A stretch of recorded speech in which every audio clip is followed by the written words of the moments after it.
Kalau dari segi kotanya rapi ya, dan terus termasuk yang aman untuk muslim. Yang paling dikangenin mungkin kayak kemudahan, ada Gojek ya di sini kan gitu kan. Oke. Ada taksi.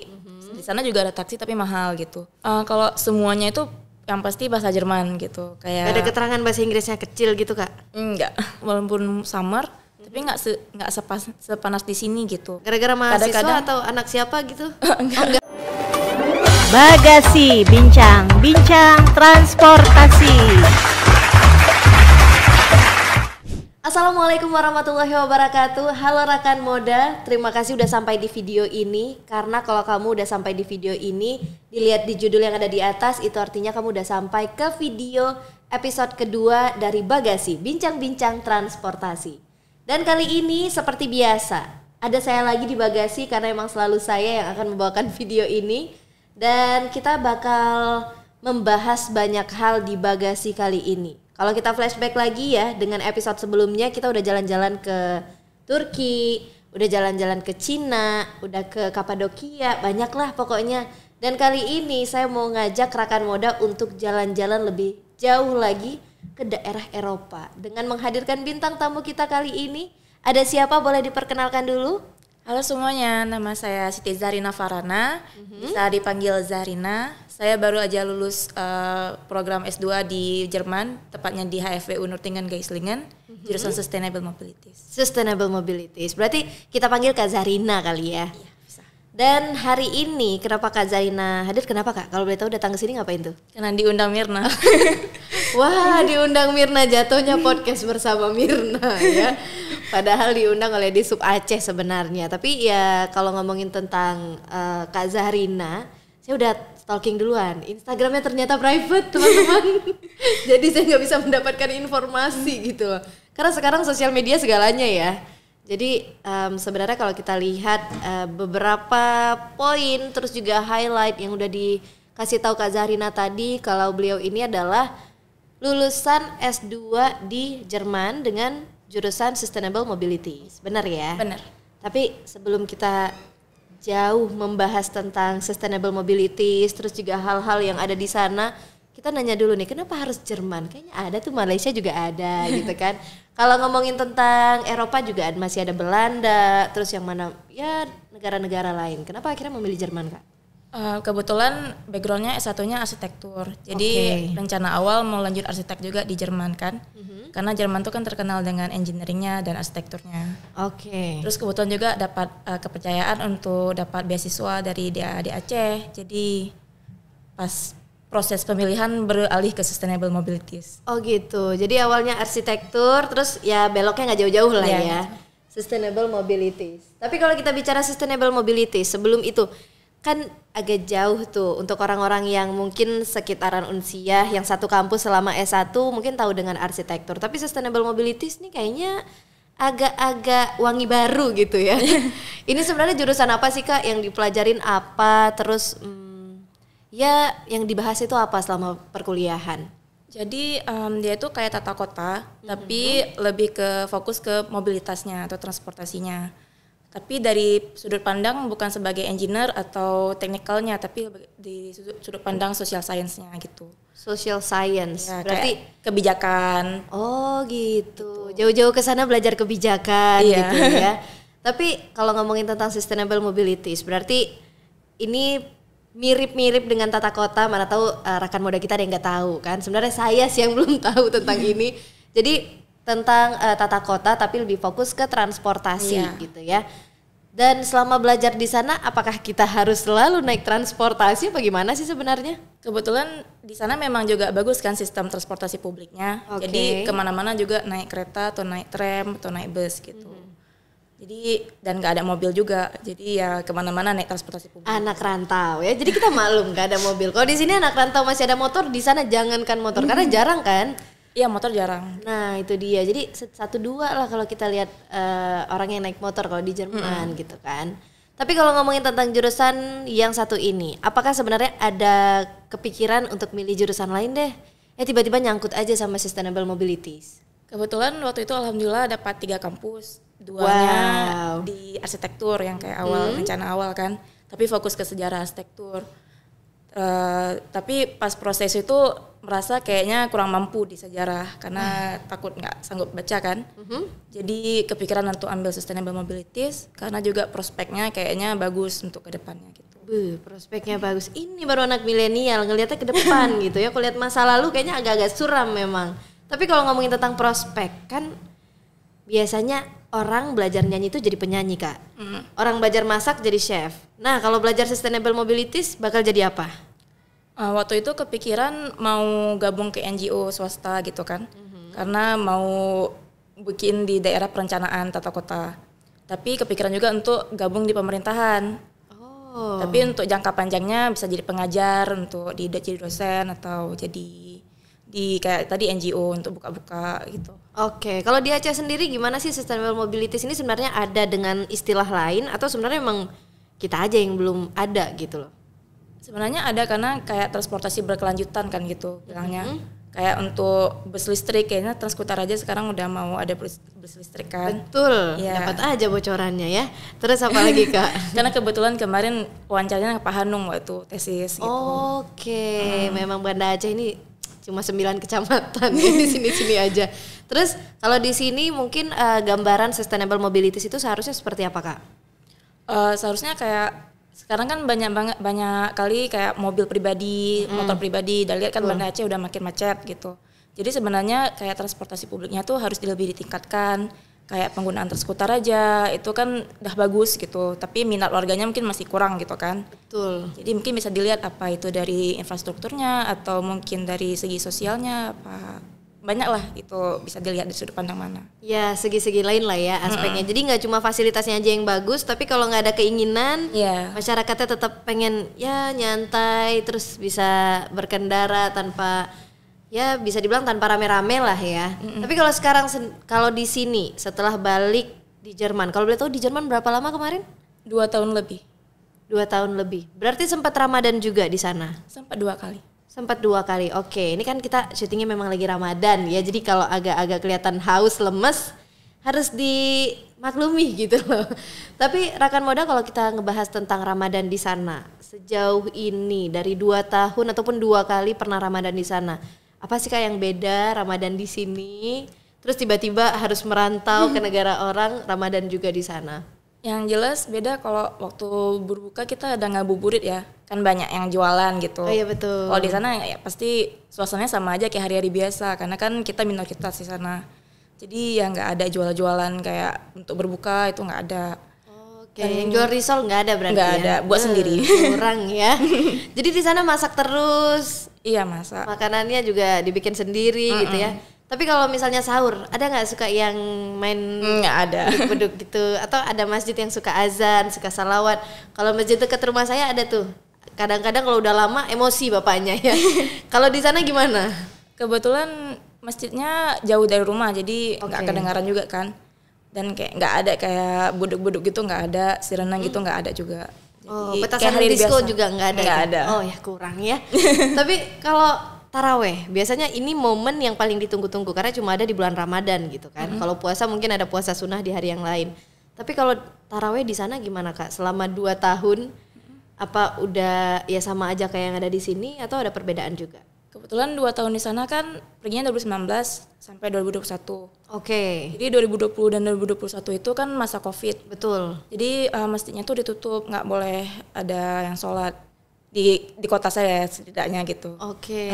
Karena untuk menghindari kasus Covid yang makin tinggi. Oh gitu. Jadi nggak ada taraweh gitu. Cuman sholat lebaran ada di sana. Jadi nggak ada taraweh atau sholat 5 waktu yang lain juga dibuka atau memang sama sekali nggak Emang buka? nggak ada. Sholat Jumat juga kayaknya tahun pertama itu nggak ada gitu. Oh gitu. Jadi untuk orang-orang yang muslim di sana berarti tarawihnya harus tarawih sendiri di rumah gitu ya. Tapi kalau bicara tentang hari biasa ketika mungkin nggak hari puasa ya, tapi ada hari-hari perayaan yang lain kayak misalnya Idul Fitri, Idul Adha. Itu di sana gimana Kak? Ada nggak yang suka ikat-ikat sapi di pohon gitu, dikasih nomor 1, 2, 3 gitu? Di sana ada nggak Kak yang kurban rame-rame atau apa gitu? Nggak ada kayaknya. Lah terus gimana Kak Idul Adhanya ngapain? Karena Idul Adhanya semuanya nggak ada ya Iya, jatuhnya. karena kayak sama aja kayak hari-hari biasa kayak gitu. Oh gitu. Iya, jadi kayak nggak beda dengan hari biasa dengan hari perayaan kita, karena kan di sana memang nggak banyak muslim kan. Oke. Jadi kalau mau perayaannya ya rayain sendiri gitu sama komunitas mahasiswa Aceh di Jerman gitu. Oke, jadi hari raya Islam pun, hari raya Idul Fitri, Idul Adha berarti nggak masuk dalam hari libur dong? Enggak. Jadi nggak libur, bisa jadi masih kuliah di hari itu? Iya. Ya sedih dong, kalau saya nggak bisa tuh harus makan rendang ya. Kalau megang saya memang bawaannya emang guli Aceh gitu. Tapi kalau kita bicara tentang kehidupan di Jerman yang mungkin selama ini ya sebenarnya ada beberapa mahasiswi Aceh juga udah mulai banyak yang ikutan program ke sana gitu ya. Kalau kakak sendiri masuk ke program apa? Kebetulan dapat beasiswa dari Pemda Aceh, itu namanya DAAD Aceh Scholarship of Excellence gitu. Oke. Batch-nya tahun 2019, batch 11. Itu beasiswa apa Kak? Kayaknya kalau saya yang baru-baru pertama kali dengar beasiswa dengan namanya yang cukup panjang ya, jadi nggak kebayang gitu. Yeah. Ini beasiswa kerjasama kah, beasiswa dari universitas, atau pemerintah Aceh yang memang kerjasama dengan salah satu lembaga di sana? Ya gitu, jadi fundingnya itu dari Pemda Aceh, tapi DAAD ini sebagai organisatornya. Jadi waktu dites itu wawancaranya sama DAAD.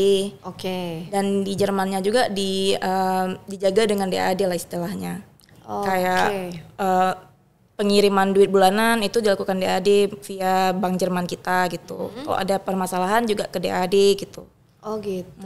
Berarti pemerintah Aceh yang memfasilitasi kemudian diperantarai gitu ya dari DAAD. Nah kalau di sana tinggal di negara orang jatuhnya kan pendatang tuh, bukan warga lokal ya kan.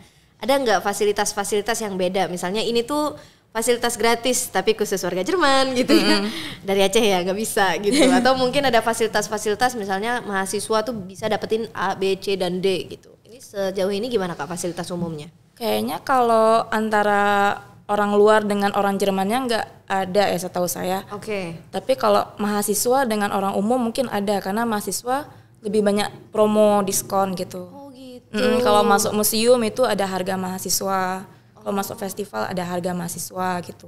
Bikin tugas juga ada harga mahasiswa kan biasa Enggak ada calo. Di sana nggak ada calo. Setahu saya nggak ada. Ya. Mungkin ada tapi undercovernya mungkin ya. Undercover gak tuh?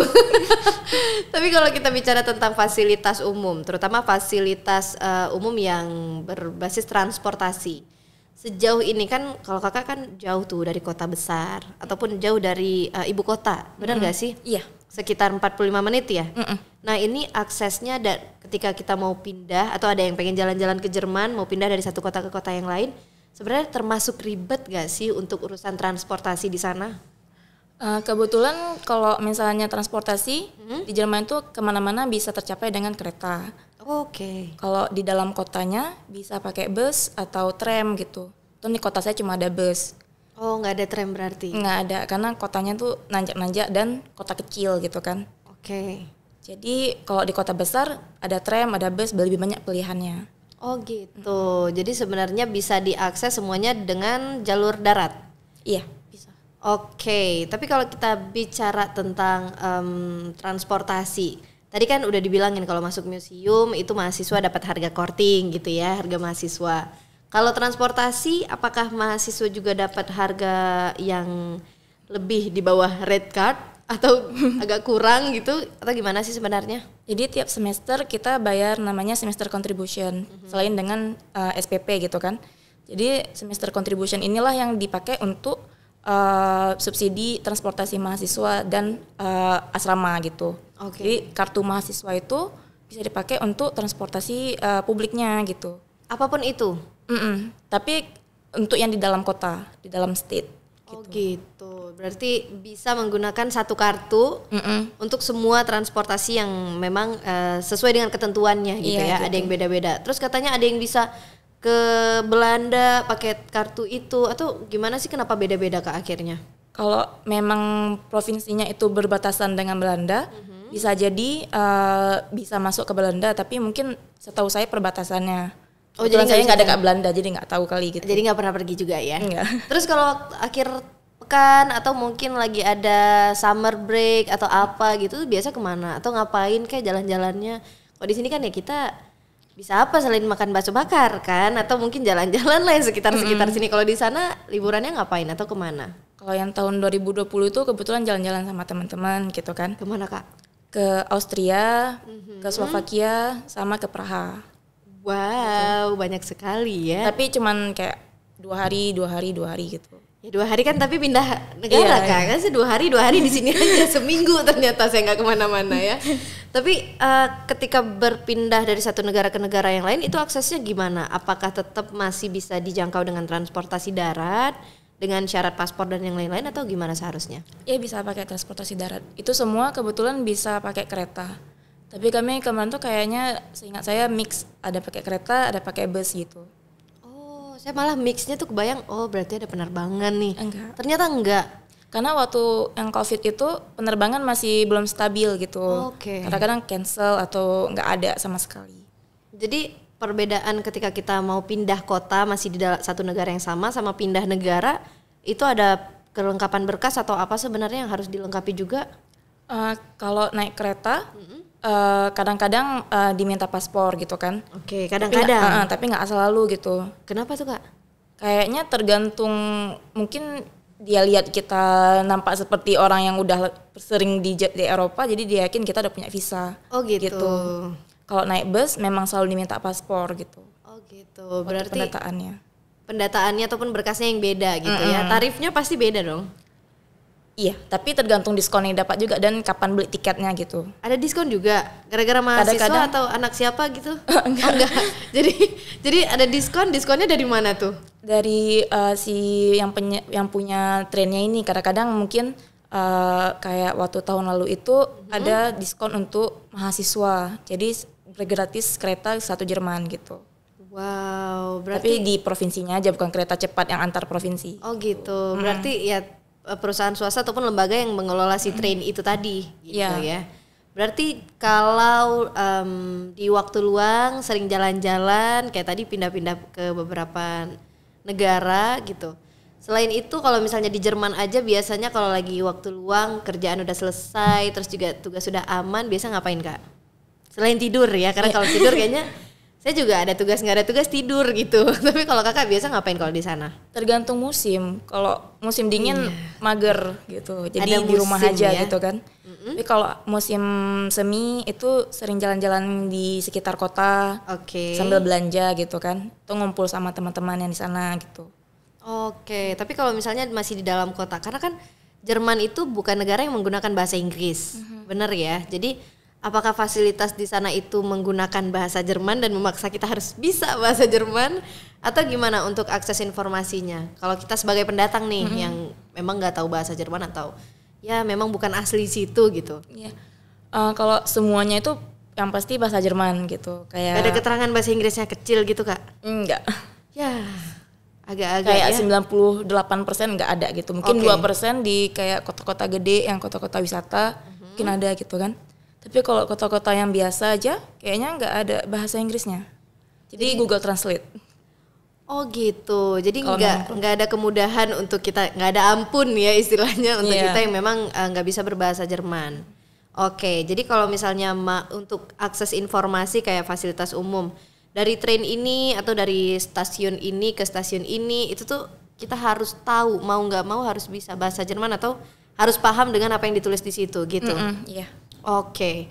Tapi kalau misalnya ngebahas tentang jalan-jalan ataupun ya waktu luang di Jerman ketika masih ada di sana, itu banyak gak sih Kak mahasiswa yang datang dari Indonesia yang ada di sana? Atau justru lebih banyak mahasiswa dari negara lain?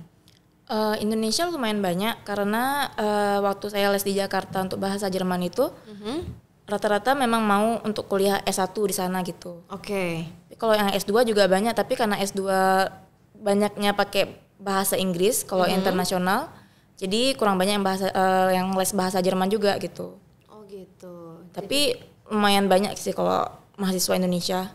Oh gitu. Terus tadi bilangnya juga tempat tinggalnya di share apa namanya? Flat share. Flat share tuh kan yang nggak ada di sini tuh. Ada flat share lah, apalagi share-sharenya gitu. Tapi flat share itu tinggalnya itu berarti di satu rumah yang sama dengan orang yang berbeda gitu. Jadi kayak ngekos gitu istilahnya ya.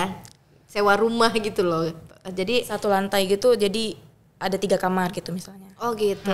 Nah, jadi kalau di sana memang kebanyakan mahasiswa yang memilih untuk tinggal di luar atau punya tempat tinggal sendiri, atau sebenarnya ada disediain juga asrama untuk mahasiswa asing?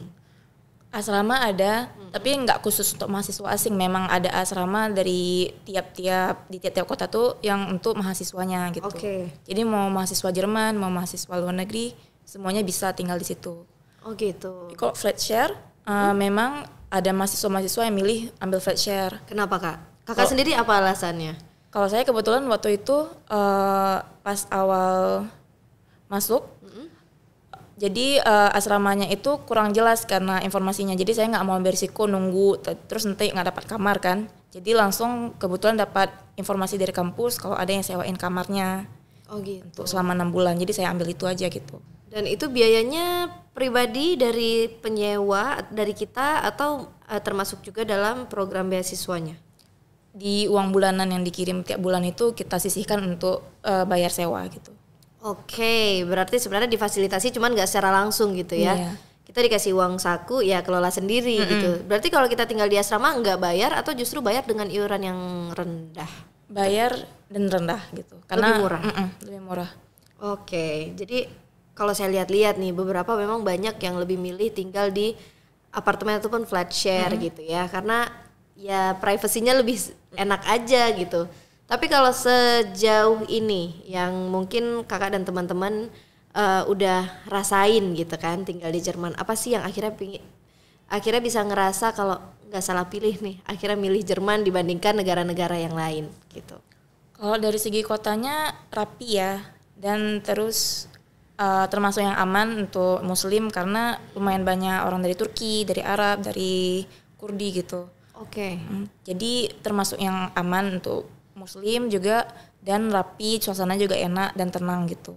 Oke, dan saya juga sebenarnya mau nyari informasi lebih banyak kan, cuma karena Instagramnya di private, jadi saya melipir ke Instagram yang lain gitu, dan saya menemukan ada satu cerita yang cukup unik juga. Boleh nggak Kak di-share selama tinggal di sana, ada nggak cerita-cerita yang mungkin agak-agak mind blowing atau mungkin agak-agak memorable juga sampai sekarang gitu? Kalau cerita yang di Instagram itu yang masalah dikasih duit itu ya sama. Nah itu boleh, atau mungkin ada cerita-cerita yang lain yang lebih seru, kita tungguin. Ya, cerita itu aja dulu ya. Oke, boleh. Kalau cerita itu kebetulan lagi jalan belanja sama teman orang Turki di supermarket gitu. Oke. Terus datang si bapak ini, dia kayak mabok gitu, tapi nggak tahu ya mabok atau enggak karena mukanya pipinya merah, dan kebetulan waktu itu lagi winter, bisa jadi juga dingin kan. Dia ngomong sama kami pakai bahasa Jerman, ngomong ngalur ngidul, tapi kami berdua nggak bisa bahasa Jerman yang fasih gitu kan, jadi kayak sorry kami nggak ngerti gitu. Terus kami pergi, dia nyamperin lagi, terus ngomong lagi, tapi lebih lihat ke saya gitu kan. Dan akhirnya nggak lama kemudian dia kasih duit gitu, 5 euro sama recehan. Oke. Saya kan nggak tahu gimana, jadi karena shock terima aja. Terus saya bilang sama teman saya, dia ngasih duit gitu. Terus kata teman saya, loh ngapain diambil, kasih balik gitu kan. Ya, namanya duit ya, gimana nggak diambil? Ya kalau saya mungkin saya ambil juga sih. Terus Gitu. langsung dikasih gitu aja, dan akhirnya gimana reaksi orang-orang yang ada di situ? Kebetulan nggak ada yang peduli karena di sana orang nggak peduli gitu kan. Betul sih. Jadi si bapaknya langsung marah gitu, kayak langsung sedih dan marah gitu. Oke. Akhirnya dia maksa saya ambil. Terus ada si cewek Jerman, kami minta tolong karena kebetulan dia bisa bahasa Inggris. Dan kayak cekcok gitu mereka berdua gitu. Dan akhirnya alasan kenapa si bapak itu ngasih duit masih belum ada yang Nggak sih, tahu. nggak tahu sampai sekarang. Terus duitnya mana Kak? Di dompet saya simpan. Oh masih ada. Ya mana tahu udah dijajanin Nggak, kan? belum. Ya minimal beli air mineral lah. Tapi apa sering memang ada orang-orang yang suka nyamperin, atau mungkin kelihatan kita memang bukan orang Eropa dari wajah terus juga penampilan sebagai Muslim. Sebenarnya gimana sih kalau hidup di sana? Apa memang ternyata sering ada orang-orang yang suka datang sendiri, ngajak ngobrol, atau justru kepo gitu, suka tanya-tanya? Ini dari pengalaman kakak gimana? Kayaknya nggak ada karena mereka udah terbiasa lihat orang pakai jilbab kan, karena kayak saya udah bilang tadi ada orang Turki, Arab dan Kurdi gitu kan, jadi mereka terbiasa dengan pakai jilbab gitu. Tapi kadang-kadang kalau orang yang nenek-neneknya itu, yang nenek-nenek pakai jilbab, lihat kita dia sering senyum terus assalamualaikum gitu. Oh, berasa akrab gitu ya. Karena kan kalau bisa dibilang jadi seorang muslim di sana hitungannya minoritas gitu, karena memang nggak banyak. Tapi kalau kita flashback lagi atau mungkin kita ngelihat ke depan deh, nggak enak ya flashback terus. Ngelihat ke depan, apakah ada rencana jangka panjang bakal balik lagi ke sana atau mungkin mau kerja di sana? Rencananya gimana nih Kak setelah ini? Keinginannya sih ada, tapi belum rezeki gitu ya. Sampai sekarang belum ada rezeki untuk dipanggil kerja di sana, tapi keinginannya ada. Oh, udah mulai apply kerja di sana? Dari tesis sudah apply tapi alhamdulillah belum rezeki ya gitu. Kalau apply di sana emang bakal ada di bidang apa Kak? Gambaran itu bakal gimana sih kalau kerja dari jurusan Sustainable Mobility sendiri? Kalau Sustainable Mobility ini udah jadi perbincangan di sana. Jadi kebetulan lowongannya pun lumayan luas gitu. Mungkin di bidang transportasi listrik gitu, kayak mungkin mobil listrik atau transportasi publik yang berbasis listrik gitu. Jadi lumayan banyak lowongan di sana gitu. Oke, jadi sebenarnya mereka udah cukup terbuka dengan jurusan ini gitu ya. Dan sebenarnya di sini juga ada sih, cuma istilahnya itu loh. Transportasi berkepanjangan gitu. Berkelanjutan. Salah.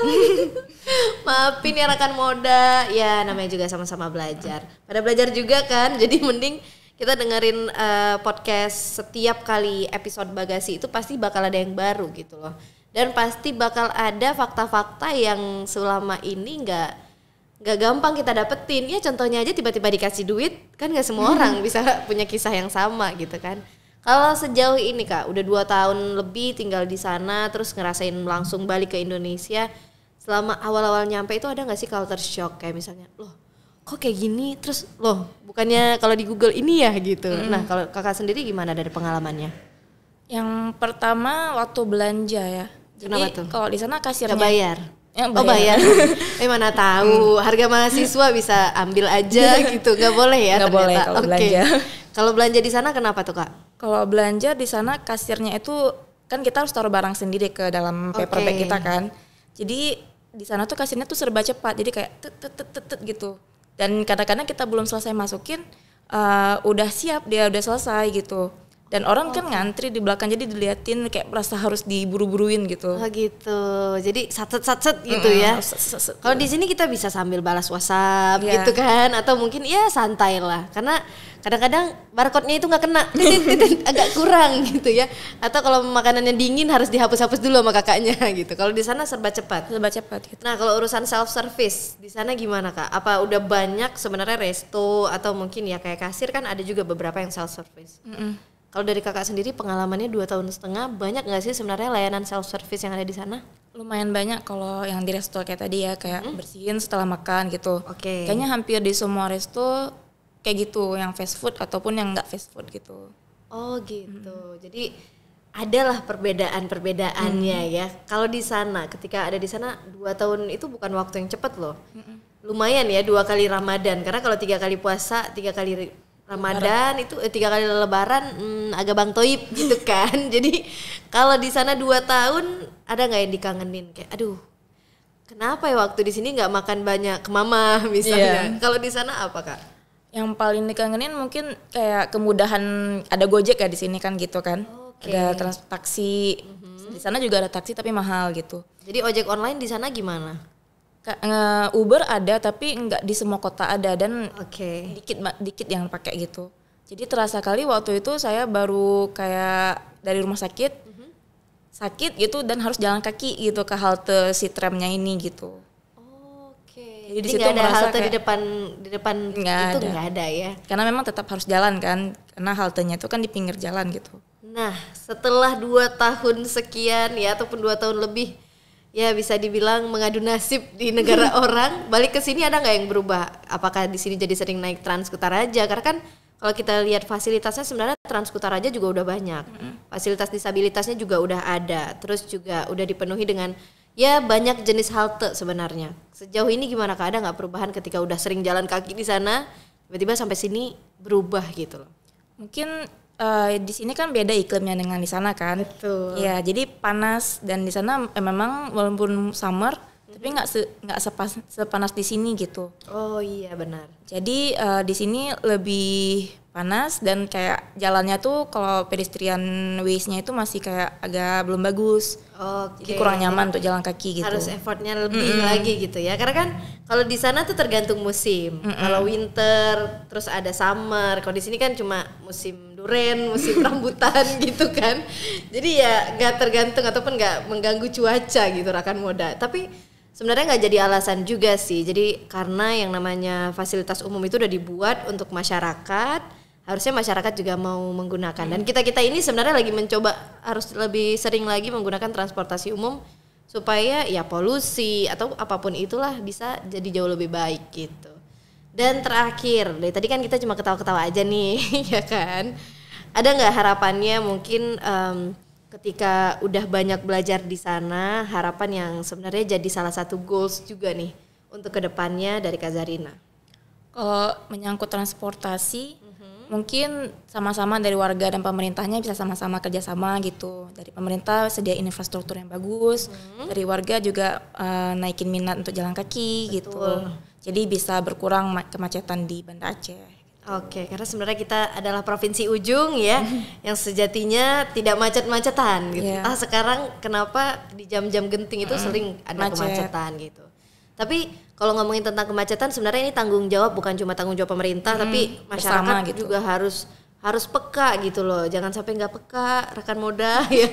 Jadi kita juga harus tahu gitu di waktu-waktu tertentu atau mungkin ya ketika ada keperluan yang nggak terlalu harus naik mobil sendiri atau naik motor sendiri ya bisa pakai transportasi umum gitu. Dan untuk Rakan Moda yang sekarang ini penasaran dengan programnya, terus ada nggak yang pengen disampaikan? Kalau ada yang sekarang ini mau mendaftar, terus ada yang sekarang informasinya masih agak-agak abu-abu, apa nih Kak yang pengen disampaikan untuk calon pendaftar untuk program yang sama di tahun berikutnya atau periode berikutnya? Yang pertama yang harus disiapin itu ya IELTS gitu kan, karena memang kalau ke Eropa mintanya IELTS. Okay. Terus juga berkas-berkasnya, karena yang pertama itu kan tahapnya pemberkasan. Betul. Udah bisa lakuin research juga tentang Jerman dan lain-lain, mau kampus di mana, mau ambil jurusan apa, itu udah harus disiapkan. Jadi ketika wawancara nanti udah siap gitu untuk ditanya gitu sama pewawancaranya.